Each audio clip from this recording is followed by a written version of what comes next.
Let's now turn our attention to a significant live broadcast from the United States, where we're joined by Nigel Farage, reporting live from Florida.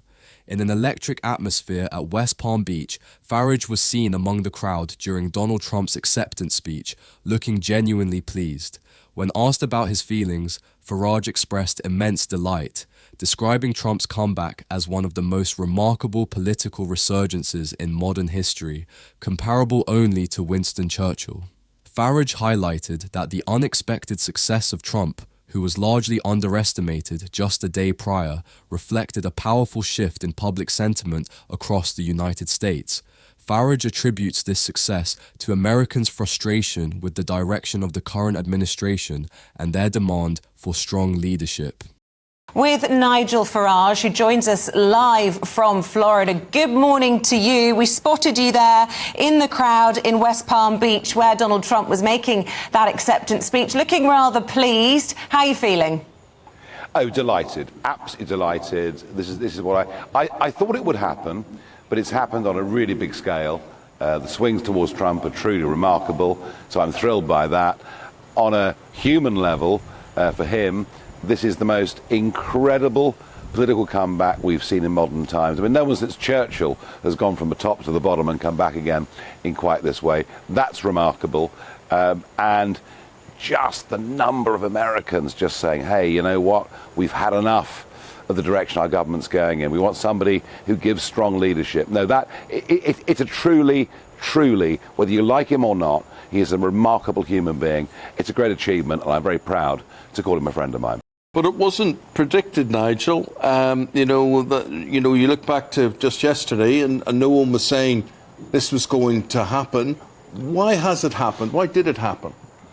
Well, actually, Eamon, to be fair, on GB News at 7 o'clock live last night, I said loudly and clearly, Trump will win. So there were one or two of us who did see, where it was going to go.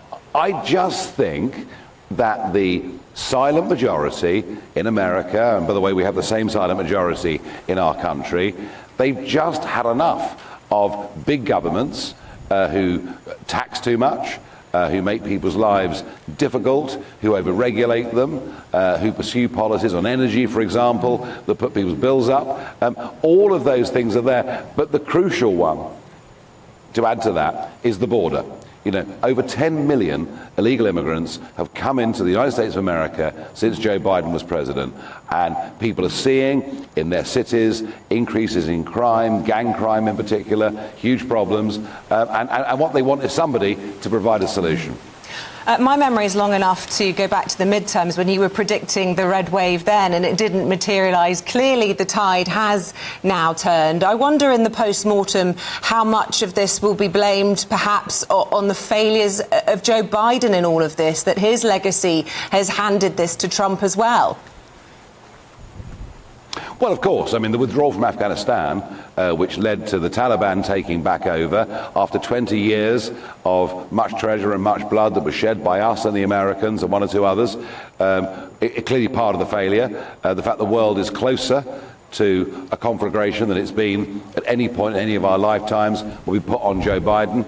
The fact that he changed America's energy policy and started reducing effectively the amount of their own oil and gas they were producing in the rush for renewables. Yes, a lot is to be blamed on Biden, but it's also this centre-left big government agenda, as I say, that overtaxes, overspends, and just gets everything wrong. Nigel, you were talking about America's image changing there.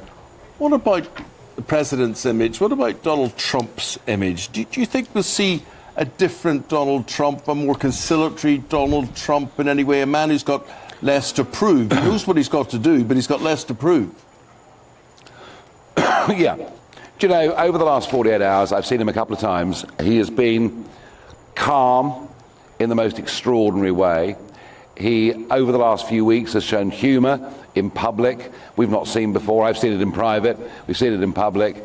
He is now an unencumbered president who genuinely wants to make change for the good. And I think the really interesting thing that we'll see is he will attack the bureaucratic administrative state that has got bigger and bigger and bigger. You know, Washington, inside the Beltway, and I think Elon Musk will come in, and just as in Twitter, he sacked vast numbers of people and yet still kept the business going. We're going to see that happening right throughout the public sector in America. And I very much hope that proves to be a blueprint for what we need to do in our country. Yeah, what about this result then for us here in the United Kingdom? In the last 15 minutes or so, we've heard from the Prime Minister congratulating Trump, but also talking about, you know, being the closest of allies and standing shoulder to shoulder. I mean, do you see that being possible given how politically different these two administrations are and some of the language that's been expressed by the Foreign Secretary towards the new president-elect? No, that's a fair point. I mean, clearly, politically, Keir Starmer and Donald Trump are a long way apart. Things that have been said in the past by David Lammy, the Foreign Secretary, let alone Sadiq Khan, the Mayor of London, are very, very unhelpful. And sending over 100 Labour staffers to campaign for Kamala Harris was diplomatically a very stupid thing for a newly elected Labour government to do. But the thing to remember that's important, Trump is instinctively very, very pro-British. This is the most pro-British president we've had for decades. You know, his mum was a Scot and he loved the Queen, and all of those things actually matter. He has expressed to me over the years many times his desire to do a genuine free trade deal with the United Kingdom Nigel, that actually would benefit both sides of that equation. One word That's for an you, opportunity. though. Tariffs. I mean, are we going to be exempt from those? Well, yes, and that's our opportunity. I mean, don't forget, the European Union themselves are putting big tariffs on Chinese cars and batteries and all of those things. No, we have a massive opportunity here. Now, clearly, what the Labour government need to do is to roll out the red carpet, to be welcoming, maybe to be just ever so slightly apologetic, you know, for sending people over to back Kamala Harris during the campaign. There is a fantastic opportunity ahead of us. And all I can say, as somebody who was a personal friend of his, has backed him all the way through his career, you know, if I can help broker a little bit of peace between the two, I'd be very happy to help. Okay, you're available for that. Nigel, what was the atmosphere like in that hall? I mean, we've talked about the politics there of things, but basically, how would you describe the feeling when he walked out on stage there and made that acceptance speech? Ecstatic. Absolutely ecstatic. It was a level of energy and optimism that I've rarely seen in my life. It was really a very, very special moment and a very historic moment. I mean, you know, nobody for over a century has lost a presidency and regained it. And everybody thought it was unthinkable. And remember all the court cases they put him through, all the terrible things they've said about him. He is just the most resilient human being. And I think that crowd were full of admiration for him as a man. What about those people then who, in America, but I suppose in the United Kingdom, who will be concerned by that, by the number of legal cases that will now be discarded? You know, in American law, nobody is supposed to be above it, and the president included. He is expected to pardon himself. You know, a lot of conservatives in America themselves, you know, believe in the rule of law. What would you say to those people who are concerned by this news today? Well, the rule of law is very important, but the abuse of law is equally important. And I mean, the court case that was taken against the Trump organization in New York, quite unlike anything that had ever been seen before in the entire history of American legal law. This was a political attempt to get him.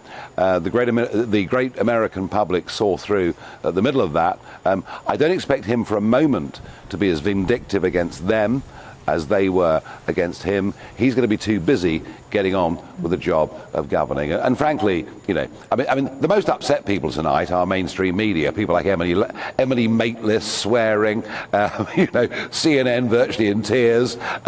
Mainstream media don't like the result of this. They can't accept this. And I understand there's a demonstration planned in London tomorrow night by a bizarre left-wing organisation called Stand Up to Racism, who clearly don't even like democracy. He's won this fair and square. He's won this big. He's won not just the electoral college votes, but he's won the popular vote as well. And yet some people just can't seem to accept it. Well, get used to it, because it's happened in America, and it's going to start happening all over Europe and the rest of the world too. Farage continued to address the underlying factors driving Trump's popularity, noting a rising dissatisfaction among Americans with big government and high taxes, leading to increasingly complicated lives burdened by excessive regulation. Since Joe Biden's presidency, over 10 million undocumented immigrants have entered the country, contributing to rising crime rates in cities. According to Farage, this demand for a change, fueled by a desire for solutions to issues like gang violence, ultimately set the stage for Trump's success. Reflecting on Biden's tenure, Farage pointed to decisions like the chaotic Afghanistan withdrawal, which left the Taliban in control after years of Western investment. Farage noted that Biden's policies, particularly regarding energy, had moved the US towards renewable sources, but at the cost of domestic oil and gas production, a policy decision that Trump and his supporters openly criticized. He emphasized that such choices had drawn a line between the leadership approaches of both men. Considering Trump's potential impact on the UK, Farage underscored Trump's long-standing affection for the British, pointing out his desire for a robust trade deal that would benefit both nations. Despite previous political tensions, Farage believes a strong US-UK partnership is within reach if the UK government actively pursues it, noting Trump's familial ties to Scotland and fondness for the Queen. Farage ended on a hopeful note, believing this political shift may represent the start of a global movement. As a longtime friend of Trump's, he remains optimistic about strengthening the US-UK relationship, fostering opportunities for cooperation between the two allies, and creating a meaningful political and economic alliance.